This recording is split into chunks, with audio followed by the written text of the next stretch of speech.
Perfect. Okay, we'll go ahead and get started. So hello, everyone, and welcome to the American Family Insurance DreamBank, where we believe in the transformative power of dreams.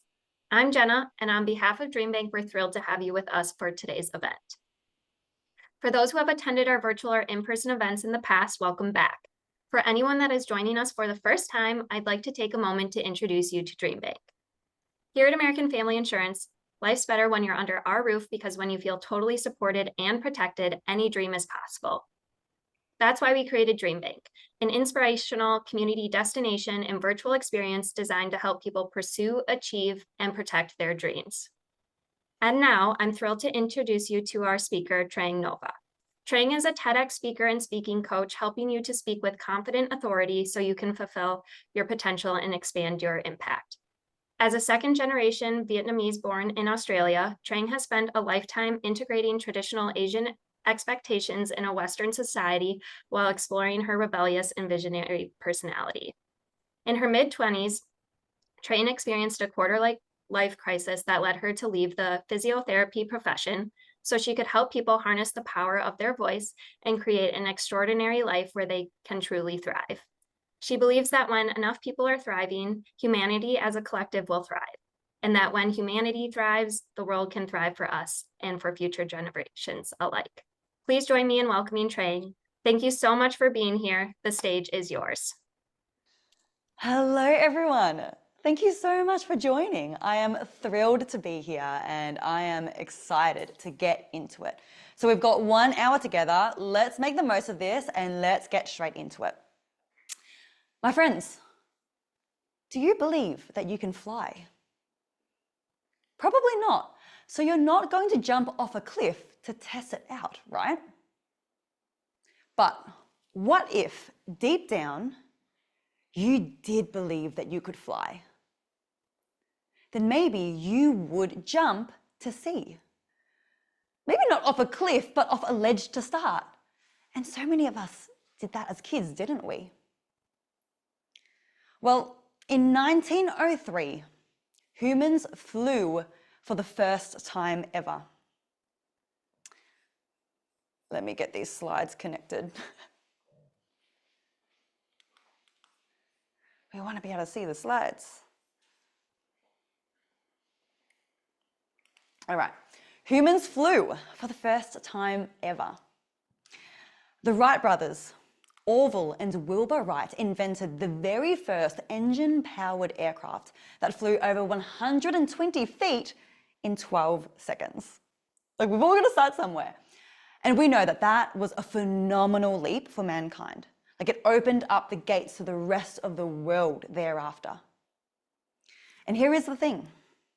The Wright brothers, they only dedicated their lives to experimenting with flight and failing time and time again because deep down, they believed that it were possible.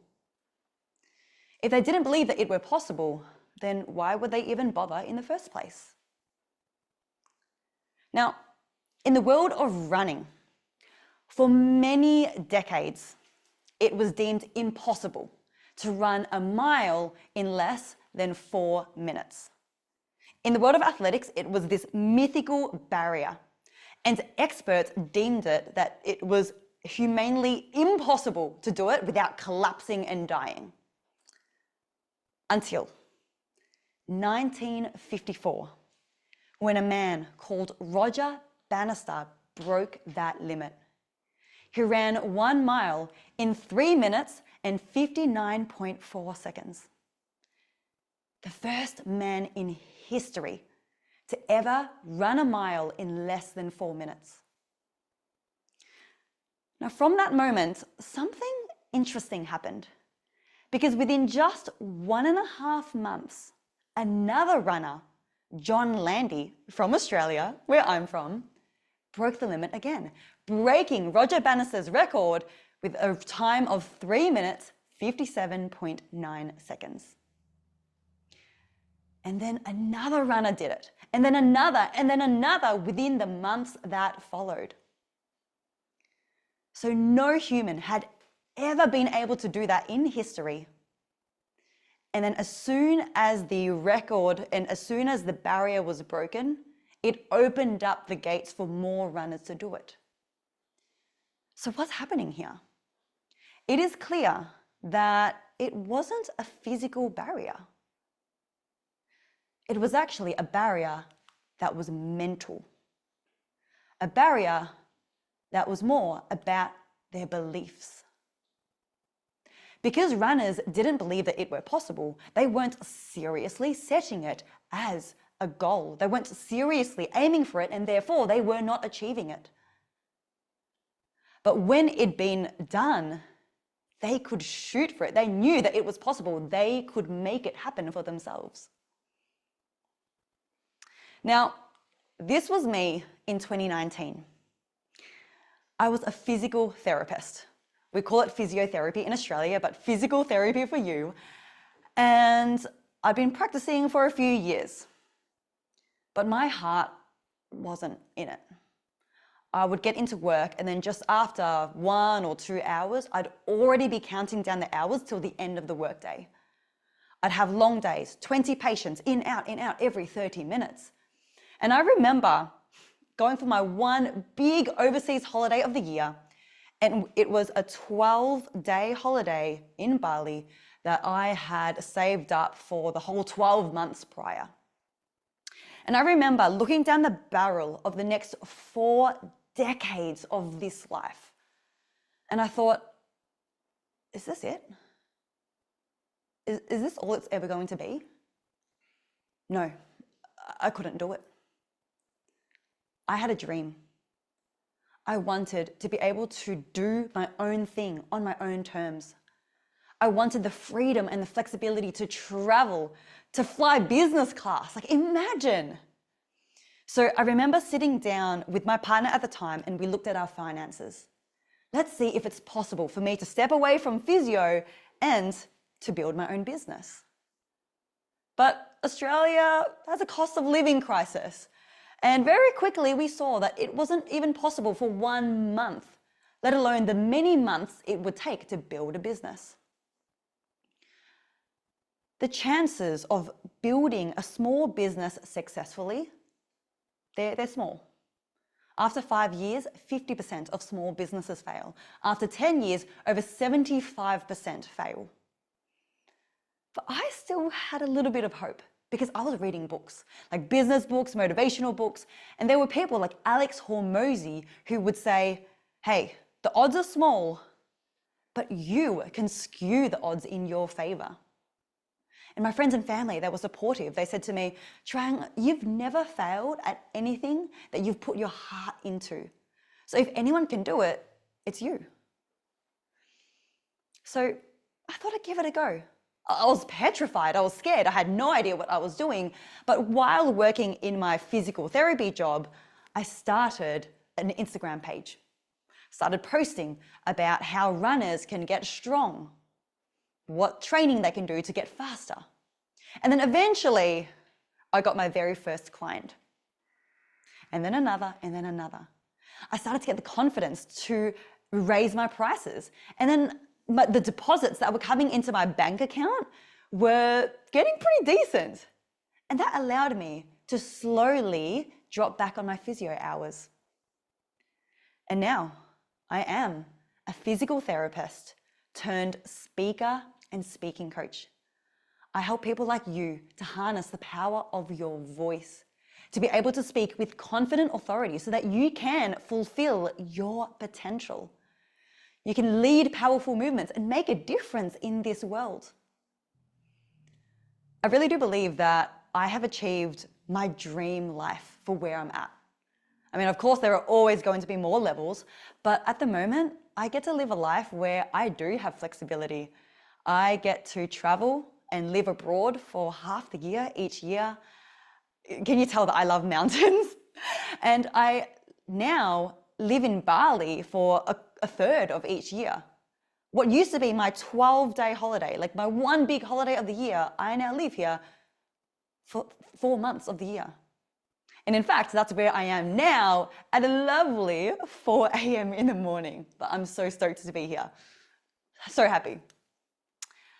But more importantly, I get to work with people like you every day. I get to help people see the difference in their lives, and I get to go to bed with my heart full. Now, I'm sharing this with you because I've been able to get to where I am now because I had a dream. But not just because I had a dream. I believed in that dream, and I believed in myself.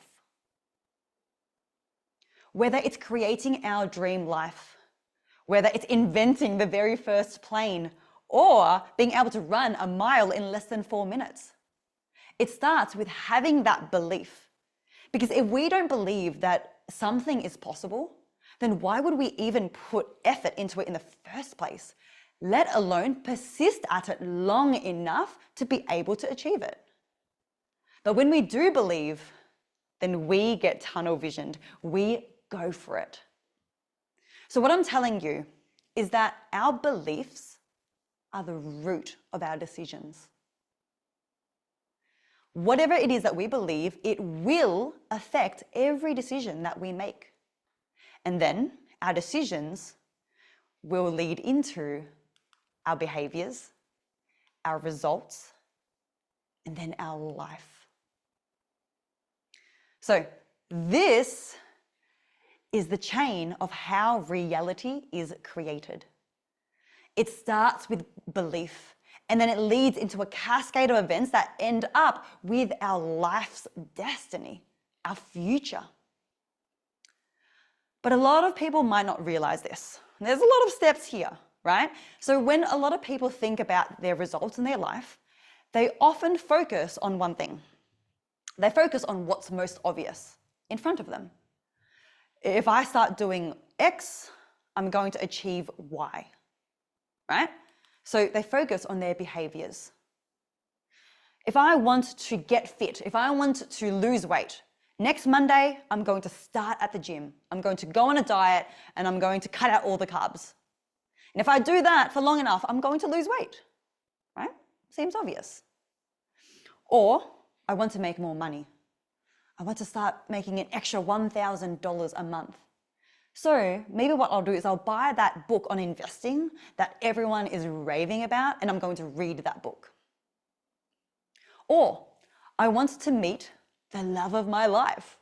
I don't know if this is resonating with any of you. Hopefully one of these examples do. I want to meet the love of my life. So I'm going to download all of the apps. Tinder, Hinge, Bumble. I'm going to go on all these dates and then hopefully have my happily ever after. So people are focusing on their behaviors, but what happens when we do that is we forget where our behaviors stem from. We forget that our behaviors are simply a reflection of our beliefs. So people are focusing on their behaviors, they're not considering their beliefs, and then what happens is that the behaviors may not be aligned with their beliefs. And then they wonder why their behaviors do not stick for anything longer than 1 week or 2 weeks. So going back to these examples, I want to lose weight. So I'm going to go to the gym, I'm going to go on this diet, but what if deep down, I believe that diets are unsustainable? They're hard, they're so dull, the food is so bland, and I've always been the bigger person. I've always been the person who diets have never worked. So why would it work this time around? What's even the point? If deep down, at a subconscious level, you might not even realize this, if that's what we believe, then no wonder we fall off our diet and we fall off our gym routine after just 1 week. Or we want to start investing. So we've got this book on investing, but deep down, our perception is that investing is only for rich people. We don't have enough money to invest. Well, then we might read 5 pages, but then the book is just going to start collecting dust on the bookshelf.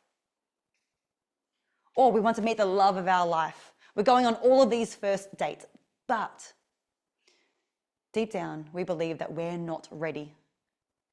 We need to buy a house before we can seriously date. We need to make more money before we can get married.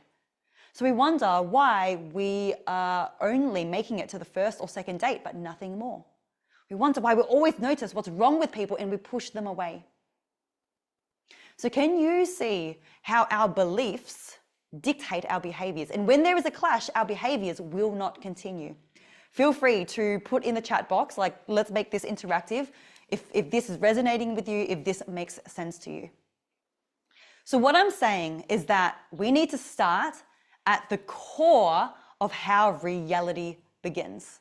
We need to start at the level of our beliefs. I love it. I love that this is resonating with you.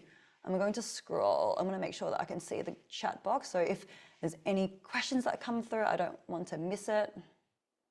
Fabulous. This is good. This is good. All right, we're just getting started. The juicy parts are yet to come. So the next question now is, all right, if this is our beliefs and we believe that we're not good enough, that we're not smart enough, that we're not special enough, that we aren't qualified enough, if that's what we believe, how can we change that? How can we change that so that we can change our decisions, we change our behaviors, our results, and then our life? Well, let's go through an example together and let's use something that we can all be on the same page about. This guy. Can we all agree that he's not real? Can we all agree that we believe he's not real? You know, through our eyes, the fact is, what we believe is that he's not real.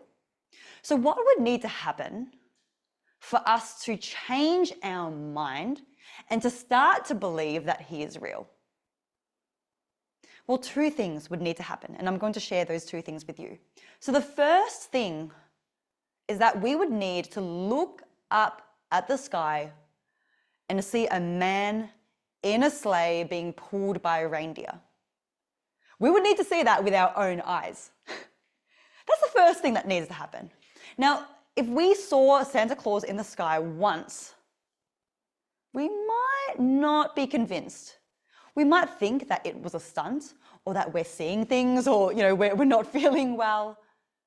So we need evidence that Santa Claus is real to start to change our beliefs, but that's not enough. We also need repetition. We need to see him more than once. We need to see him again and again and again. But not just repetition of the belief, we need repetition of something else. We need repetition of the narrative that he is real. We need repetition of the new belief that he is real.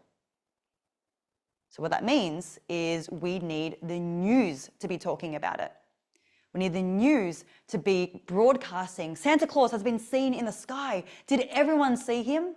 We need our friends and family messaging us being like, oh my God, did you see Santa Claus? Saw him again in the sky for the 5th time. This is crazy. This is wild. We need it to happen again and again. So now, if we have evidence and repetition, we start to change our beliefs. And the most important step is when we have so much evidence and we have so much repetition that the narrative goes from being incredulous and doubtful, such as, oh, like, did you see Santa Claus in the sky? Like, do you think it was real? Like, we need to go from that narrative into, oh yeah, saw Santa Claus again in the sky last night. He must be having a busy week. The narrative of acceptance. The narrative of, this is normal now. This is how it is. There's no question about it. There's no doubt about it. This is the fact. Saw Santa Claus again. What's he up to this week? That's what we need the narrative to change from. From doubt and questioning to, this is what it is. And if you think about your own life and all the ways that you may have changed your beliefs over time, feel free to put it in the chat box if you can think of any. I would love to hear. Then you'll notice that at the start, it's like, oh my gosh, I can do this. Oh my gosh, this is happening. This is crazy. This is awesome. Into eventually, this is normal. This is how it is now. I go to the gym 6 times a week. This is normal now. Whereas in the past, oh my gosh, I went to the gym 3 times a week. I don't know if I can keep this up. But when you change your beliefs and when you have a new reality, it's normalized. Now for me, I went through this. So I told you that I used to be a physical therapist, and then I had a dream to start my own business and to become a speaker. I had no evidence. I'd never done it before. So my business coach told me, Trang, don't wait for stages to come to you. You create your own stages. So I did that. I ran my very first workshop. And at the time I was working in a personal training studio. So I put up an advertisement for this workshop about lower back pain. So how can you prevent lower back pain? How can you manage lower back pain? And I remember it was great because there were 60 signups. Fantastic. This is going to be a fabulous workshop. I was getting excited. I was preparing for the workshop, and then the day rolls around. Now, this day was a bit grim because it'd been raining all day. And I remember setting up the room. The workshop started at 2 o'clock. I was setting up the room at 1:30, looking out the doors and seeing that the streets were flooded. They were empty. So I set up all 60 chairs for 60 people. And then at 1:45, I was sitting, waiting for the first people to come. I'm like, oh, there's 15 minutes. There's going to be people who are coming soon. 2 o'clock ticks over when the workshop is meant to start. And I am still sitting and waiting for the first people to come. Over the next 10 minutes, 2 people trickled in. And then my mum and dad, who were carrying trays of food enough for dozens of people. There were 4 people who came to my first ever workshop. And I remember feeling humiliated. I was like, I never want to feel like this again. I never want to do this again. And so I didn't. For the next year and a half, I didn't do anything like this again. I played it safe. I did one-on-one coaching, I did online stuff, but I didn't run any events. A year and a half later, my business coach comes to me and he says, Trang, when's your next event? And I was like, absolutely not. I'm not even dabbling with that ever again. And he said, it's okay, Trang. Like, I know what you need to change. You need to change X, Y, and Z, and then I assure you it will be a different result. And here's one tip. Don't create a workshop and get people to pay cash at the door because no one's going to come. So I learned that lesson the hard way, but now I know. So I ran my next workshop. I marketed it differently. I ran it differently. And then I managed for a workshop of 10 people to get 10 bums on 10 seats. This was my next workshop. From there, I started to get more evidence that people wanted to hear me speak, that people were willing to pay to come to my events.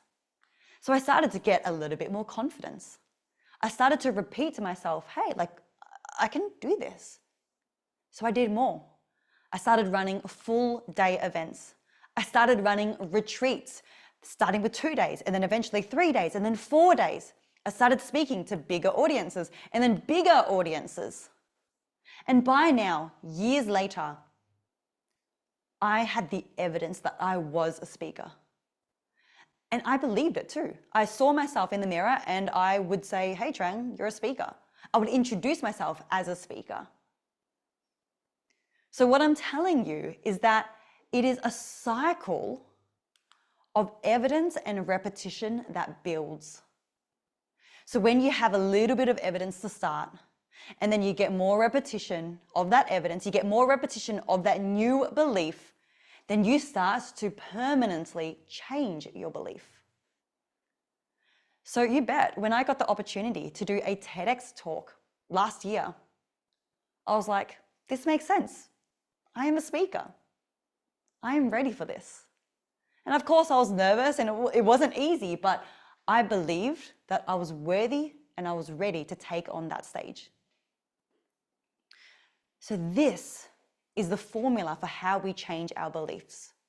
And it can start at any point. It can start with your evidence. Like maybe if you want to run a marathon, you can't get the evidence that you're going to run a marathon straight away. But what if you ran 5 kilometers? If you run 5 kilometers for the first time, then you start to see evidence that you can run. You can do hard things. You can do things that you previously didn't think that you could. And then if you can run 5, then why not 6? Then why not 7? Why not 8? And you start to get more and more evidence that, you know what, maybe a marathon is possible. So you can start with the level of evidence, or you can start with a level of repetition. Maybe you can't get evidence right away about something. So then start with repetition. If you've got a goal, if you've got a vision, if you've got something that you want to achieve, a version of yourself that you want to become, maybe you want to change certain habits, then look in the mirror and say it to yourself. I am worthy. I am smart enough. I am hardworking enough. I can do this. Make it a little bit more specific than that, ideally. Like I'm giving general examples, but for example, if you want to read 10 pages of a book a day, say to yourself, I can read 10 pages of a book a day. And the evidence is tonight, read the first 10 pages. You need to do it straight away. That is the point of this. So my friends, I'm going to put it out to you now. What is one thing that you can do now to start this positive cycle of evidence and repetition? What is one thing? I'm going to give you 2 minutes, and I'd love for you to get started on this cycle. So if you have a goal, if you have a particular habit that you want to change, let's start it now. And you will be able to do something in the next 2 minutes. Whether you read those first 2 pages of a book, whether you schedule into your calendar a run tomorrow morning and you put your alarm 20 minutes extra early. Whatever it is, you can start right now to have that evidence and repetition that you are capable. So let's do that. I'm going to give you 2 minutes. Start on that, and I'd love for you to put it in the chat box what you do. So please share it with us. Let's do it.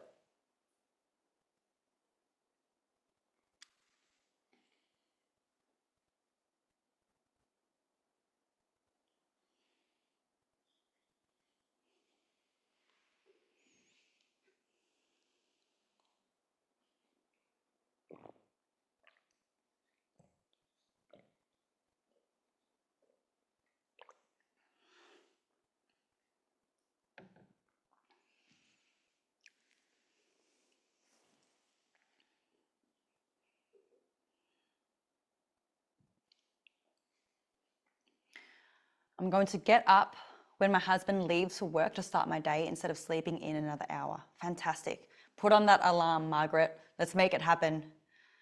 Adri, I'm going to get at least 7 hours of sleep every night. Great. What time do you need to go to bed? What time do you need to wake up tomorrow morning? Put it in place. Set that alarm. Say it to yourself in the mirror. Gigi or Gigi, continue to listen to motivational talks. Okay, cool. I mean, you're watching one now, so you're already doing it, aren't you? Danielle, I've been trying to change my schedule from working out at night to working out early in the morning. I've often been successful about every other day. No more excuses. Yes, let's do it.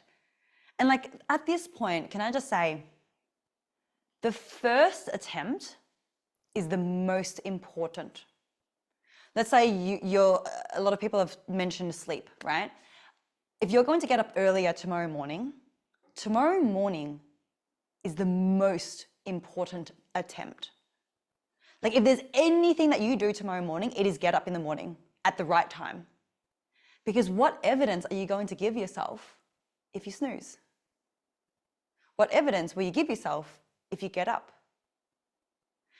Whatever decision that you make is going to be a single vote in the direction that you are going to go. And you're either going to go down this path or you're going to go down this path. So tomorrow morning is the most important. And once again, if there's anything that you do the thing that you said you would. All right. Love this. Keep them coming. I won't be able to read them all, but please keep them coming. I'm going to keep moving forward now. So we've been talking about self-belief this whole time. This is what today's about. But there is something else that is arguably even more important that we haven't touched on.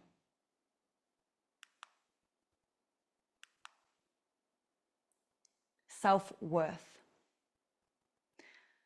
What is the difference between self-belief and self-worth? Well, how I like to describe it is that self-worth is like the umbrella. It's the overarching way that we see ourselves. So self-worth is how we see ourselves at the level of identity. So when I look at myself as a person, am I valuable? Am I worthy as a person? Whereas self-belief is how we see ourselves at the level of capability. It's not about who we are as a person. It's not whether or not we are worthy or valuable as a person. It's whether or not we can do something. So that's the difference. Self-worth is how we see ourselves as a person. Self-belief is whether we see ourselves as being able to do something. Self-worth is the umbrella. Self-belief are the branches of the umbrella. And you can imagine the higher your level of self-worth, the more value you see that you are as a person, the bigger the branch is going to be, the more self-esteem you'll have to believe that you can achieve hard things. So the bigger the umbrella, the bigger the branches. So the more self-worth you have, the more you will believe that you can run 10 kilometers, that you can make an extra 2,000 a month, that you can get that promotion, that you can have the courage to travel solo. The bigger the umbrella, the bigger the self-belief. So it often goes self-worth increases self-belief. But here is the problem with self-worth. If you have self-belief, it doesn't necessarily go the other way. It doesn't necessarily increase your self-worth. And you might be wondering how, if one leads to the other, why not the other way around? Well, think of it like this. How many of you know someone in your life, maybe it's yourself, who is extremely accomplished? They've got a resume that's this long, they've achieved so many things this year alone. And yet when you talk to them, they don't see it. They're like, it's not that special. Like, I'm not that special. There are so many other people who've done way more than me. In fact, I really need to pick up my game. Like I'm not even doing well. Do you know someone like that? Feel free to put it in the chat box. Jacqueline, that one. We all know someone like that, right? Maybe it's ourselves. So that is the challenge with self-worth. I'm going to move forward. So self-worth, it is multi-layered, and that's why it's not that easy to have. Yeah, a lot of people resonating with this. There are multiple dimensions of self-worth. So what we're going to do is I'm going to share with you the 4 tiers of self-worth. There are 4 tiers, and we need to unlock all 4 tiers to truly develop unconditional self-worth. And if we are missing any of these tiers, we'll always be one step short of having incredibly deep-rooted self-worth. And if we don't have that big umbrella, we're not going to have those big branches. And if we don't have those big branches of self-belief, then we're not going to be able to make the decisions that lead to the behaviors, that lead to the results, that lead to the life that we want. So the chain of reality creation, we're going all the way back here. Let's start. The first tier of self-worth is this: physical. Now, I don't mean physical as in fitness and strength. I mean physical as in tangible physical action. Taking action in your life. If you are someone who is putting yourself out there and doing hard things, then you will be more likely to have self-worth, right? Because you have a reason to feel proud of yourself in the first place. You're giving yourself the opportunity to feel worthy. Versus if you were living in your mum's basement and all you do is play video games all day, then at the end of the day, at the end of the week, you're not going to have that many reasons to feel proud and worthy. You'll have less reasons. So taking physical action and doing the damn thing is going to increase our self-worth. But like I said before, it's not the only thing, because we all know someone, including ourselves, who We do the things, but we still struggle to recognize what we've achieved. And that's why the next tier comes in, the mental tier. Because it's one thing to do all these things, but it is another to be able to mentally or logically acknowledge and recognize what we have done. Too many of us have been raised to be high achievers, and we achieve one thing and then we move on to the next and then we move on to the next, and we don't even give ourselves a chance to sit in the achievement and the recognition of what we've done. We straight away move on and we bypass the acknowledgement for ourselves. I used to have a client who, on paper, she was the highest achiever if I ever saw one. She was a professional in her job. She was also running a side hustle. She was also running marathons. She was also moving back and forth between 2 countries because her family was from Malaysia. She lived in Australia. And when we worked together, we did a lot of work on confidence because that was the core of her lack of progress in certain areas of her life. I was like, hey, Sue, can you please write down a list of what you're proud of yourself that you've done this year? And she had her pen hovering over the piece of paper and she struggled. She couldn't even acknowledge all the things that she'd done. But from the outside, it was so obvious. So what this tier is we need to be able to mentally recognize what we've done. If this is you, feel free to put it in the chat box as we're going through this. Reflect. Where are you stuck? Like which one do you need to work on the most? Now, being able to recognize ourselves is one thing, but there's still more. Because how many of us know that we are accomplished? How many of us know that we've done a lot of things this year that we should feel proud of? But when we look at that list, when we look back over the year, we feel pretty neutral. We're like, we don't really feel anything. Well, that's the next tier of self-worth. We need to emotionally be able to take in our accomplishments and the pride and the gratitude and the love that we have for ourselves. This, I believe, is arguably the most challenging tier of self-worth for most people. Because in society, we, from a young age, are encouraged to develop ourselves physically and mentally. You know, when you do more things, you get rewarded for it, right? Like you go do sport, you do well at school.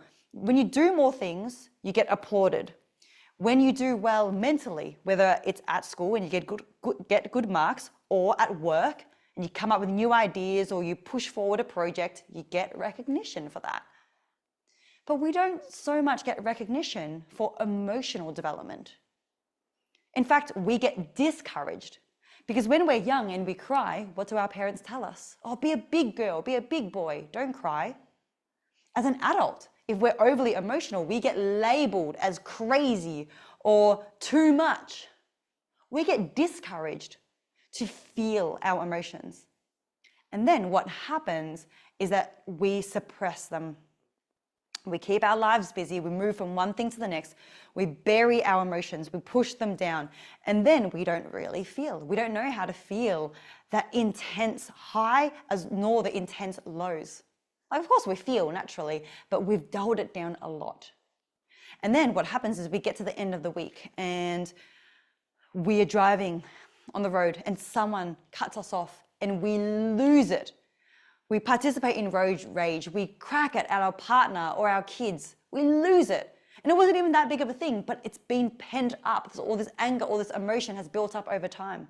Or we're making our coffee and we accidentally spill a little bit on our pants. I love to wear light colors, as you can see. So anytime I spill something on me, no good. But we spill the tiniest bit of coffee on our pants. And we burst into tears and we're crying and we're like, why are we crying over spilled coffee? Well, it wasn't the spilled coffee. It's all of that emotion that we have buried and we've ignored for the last 2 years. So emotional development, being able to feel self-love, self-pride, self-gratitude. That is the next tier that we need to unlock. Now, who needs this? in their life? Feel free to put that in the chat box. Now, the last tier is this, spiritual. Some of you might be thinking, okay, this is a little bit woo-woo now, but hear me out. Spiritual is the last tier that transcends all tiers. Because if we get to the point of unconditional self-worth, we don't need to be achieving things. We don't need to be able to mentally acknowledge these things. We just know deep down that no matter what, we are inherently worthy. Because there are people with physical or intellectual disability. Does that mean that they are less worthy? Of course not. We've got dogs and cats in our lives. I'm sure many of you do have a pet. And our dog or our cat does nothing except eat, sleep, repeat. They do nothing. And yet we love them with all our heart. We want to give them the world because they are so deserving of the universe. They're just the best thing ever. Right? You don't need to do things to be worthy. Sometimes you can exist and still be deserving of the universe. Or what about that beautiful tree in the park down the road? That tree has done nothing. It's grown from a little seed into this incredibly fascinating, complex thing. And can we all agree that that is pretty miraculous? That is incredibly wonderful and a special existence, how it can grow from this one seed. Well, we're the same. We grew from one single cell. Are we not inherently worthy because we exist in this universe? Like this universe itself, the Big Bang, like it's a miracle. And we're not just in the universe, we are the universe. We are part of this universe. Are we not inherently worthy because we are here and we are breathing and alive? So recognizing these 4 tiers will help you to unlock unconditional self-worth.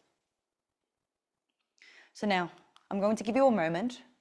Let's put in the chat box which tier we believe we need to develop the most. Where are you at? Is it physical? Is it mental? Is it emotional? Or is it spiritual? Which level are you? Reitz says emotional. Yep, I can resonate with that. Spiritual, emotional. Great. So it sounds like a lot of us have already unlocked tier 1, tier 2. So we're now at the level of tier 3 and 4. Yep, mental. And it doesn't matter where we are at. We are all on this journey. So it's not a race, right? But what today is about is recognizing where we are at so that we can take the next step. So keep reflecting on where you believe you are, because the next thing we're going to do is, well, how do you develop that? So let's get into it. Physical. If you need to take more action, then you need to take more action. You need to start doing things that you will have a reason to feel worthy about. So before, we had our goals, we had our commitments that we talked about. How can you make sure that you do that tomorrow? Once again, no matter what it is that you do that day, tomorrow, that's the one thing that you need to make sure you tick off. I did this a few years ago. I was told by my speaking coach that if I wanted to improve my humor, I should do stand-up comedy. And that freaked me out, as if public speaking isn't already scary, right? Imagine public speaking while also trying to make people laugh, and if people don't laugh, then you failed. Hated the idea of it. So I could have been like, yeah, one day in the future, I'll do it one day, sometime. But no, I had to commit to it.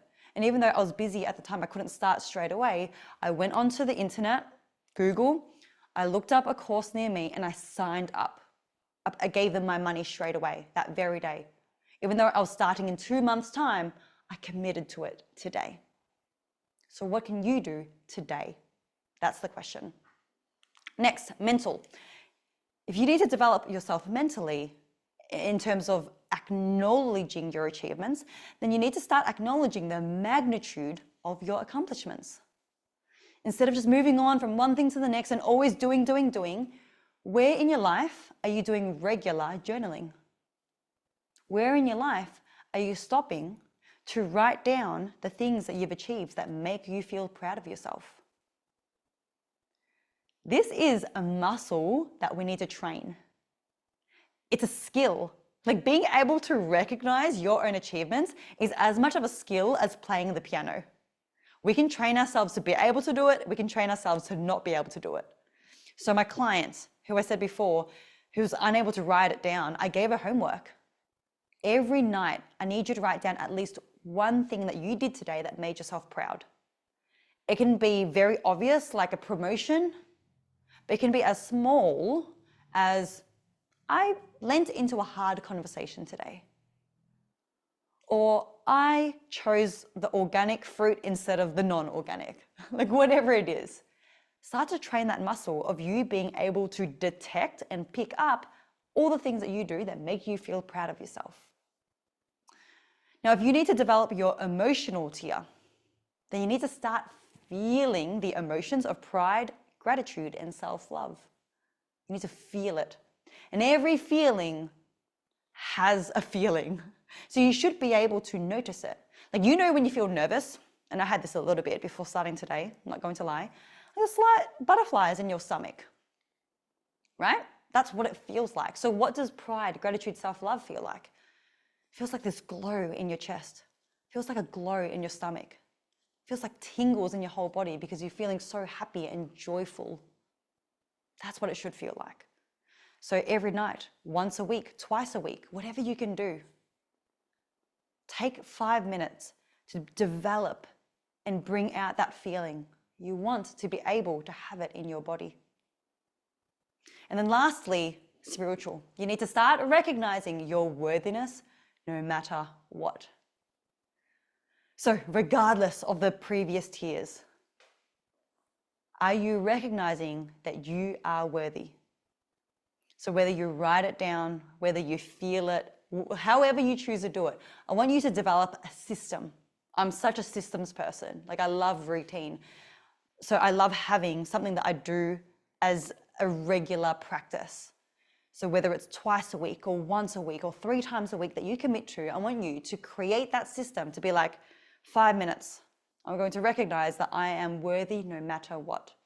And list out all the ways that your existence is a miracle. And think about all the ways that you as a person, like regardless of whatever you've done, you are special because you exist. Okay, my friends, I'm going to give you a minute now. 1 minute to get started on this. So if you need to develop yourself mentally or emotionally or spiritually, I want you to take that minute now and feel it, or to write it down. If it's physical, I don't think I've seen any physical, but if it is physical, then go and do it. Go and book in for that marathon. Go and sign up for that stand-up comedy course. Go and buy that book that you've been talking about. Whatever it is, let's do 1 minute.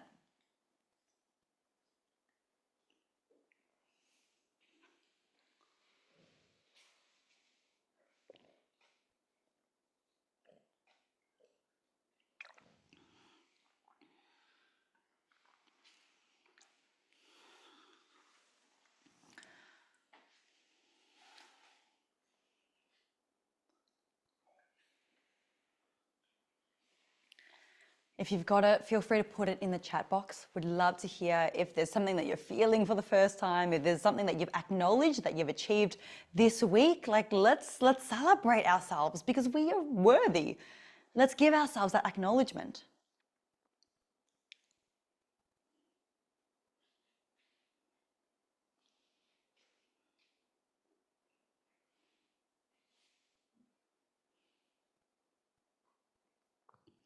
Let's do another 20 seconds here.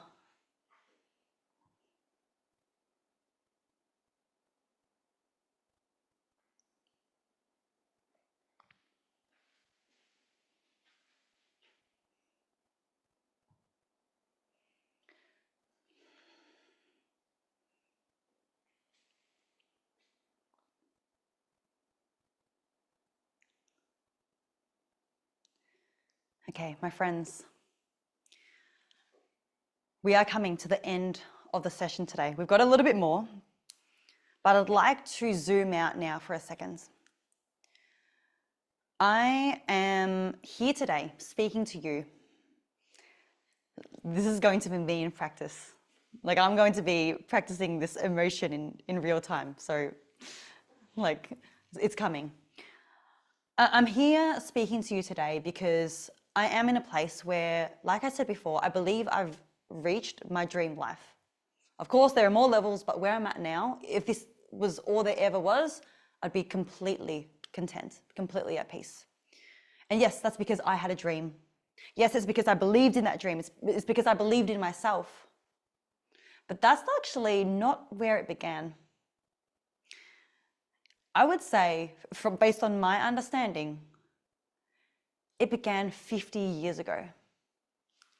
Because 50 years ago, my granddad stepped onto a boat. Exactly 50 years ago, in 1975. It's 2025 now, right? 50 years ago, the Vietnam War had just ended and the country collapsed. And in desperate search for any future, my granddad stepped on a boat. And if you are not aware, most of these boats, they don't make it. They drown, they get attacked by pirates, they go missing. But with that slither of hope, with that slither of belief, my granddad, he went for it. He made a decision based on that little bit of hope. And he made it. He came to Australia. And because of that, he gave my parents a new life. This is my parents. Like, in Vietnam, there would have been nothing for them. But in Australia, they could have a life. They had an education. My dad, he became a doctor. You probably recognize this photo because this is your country. This is the Grand Canyon. They could travel overseas. They would never have had that in Vietnam. And then, of course, because I was born in Australia, I could then have an even better life again. Like, I acknowledge that my life is the top 0.0001%. Like, I'm incredibly privileged. And this is my family now. I have to share with you. This was just last month here in Bali. I was celebrating my birthday. It's my parents, me and my sister. Look at those smiles, right? Like, beaming from ear to ear. And what really stands out to me is over 50 years, just 2 generations, what started as completely nothing, and my granddad having no future in Vietnam, nothing, came onto the boat with nothing more than a satchel, but had that belief. And that belief turned into something he could never even imagine. Like the life that we live now, that shows what is truly possible when we believe. And with that, I want to leave you with this. Reality is negotiable. If you stress test the boundaries and experiment with the impossibilities, you'll quickly discover that most limitations are a fragile collection of socially reinforced rules that you can choose to break at any time. Reality is negotiable. It all starts with belief. It all starts with being able to envision something different. And when you go out there and when you do it, the whole world of possibility will open up to you. So my friends, we are getting to the end of the workshop and I don't want to leave any stone unturned. So if you do have any questions, please put it in the chat box. We are going to go into Q&A in a moment. So I'll give you a moment to think of any questions, put it in the chat box. In the meantime, let's do a quick recap of today. So we've gone through self-belief, right? The 2 things that you need to change your beliefs, repetition and evidence. We've gone through self-worth and the 4 tiers of self-worth that you need to unlock so that you can have unconditional self-worth. We've gone through a lot today, so much, enough for you to take away and to truly run with it, to change your life. But at the same time, It's only been 50 minutes. And I don't want you to just be inspired to go away and to have your life go back to normal in 48 hours. I want you to be inspired, to be able to learn and then implement and have the results thereafter. Like, there are so many more steps, whether it's the strategy of how to get there, whether it's the accountability on how to get there. So if you do want to continue the journey, then I would love to share something with you so that you can continue. I want to give you the opportunity to take this belief and to continue the momentum. So I would love to offer you a free 30-minute one-on-one goal setting and strategy session with me. This is something that I don't offer often, and unfortunately I can't do this for like 100 people, but I would love to offer this for the first 10 people who book. So that's the booking link. Please click, you'll be able to book a time, and let's have a look at where you're at. Let's have a look at what personalized roadmap you would need so that you can overcome whatever's holding you back and get you to where you want to go. There is a pre-call questionnaire, so I ask you to fill that out so we can make the most of these 30 minutes. I don't want to waste your time and vice versa. And if you don't fill out that questionnaire, then the call will be cancelled. So please do make sure you fill that out. On the call, if there's more that you want and there's ways that I can help you, absolutely, we can chat about doing more work together. But if not, there's plenty. You'll get on that call and there's plenty that you've gotten from today. So that is the link. And now let's get into Q&A. Thank you. Thanks, Jen. All right, Q&A. Let's see if there are any questions here or if anyone wants to ask. We'll give it just another minute. I know we are coming up on time here. But Trang, before we wrap up too, we have a two-part question that we always like to ask at DreamBank. So I'll just start there. But Okay. So at DreamBank, we believe in the transformative power of dreams, and we believe that the pursuit of dream is as noble as its achievement. So before we conclude, I'd like to ask you, one, what dream are you currently pursuing? And two, what is one piece of advice you would offer to someone who is pursuing a dream right now? Okay. What dream am I pursuing right now? It's funny because I can think of a dream that I just accomplished. Yeah, that's fine too.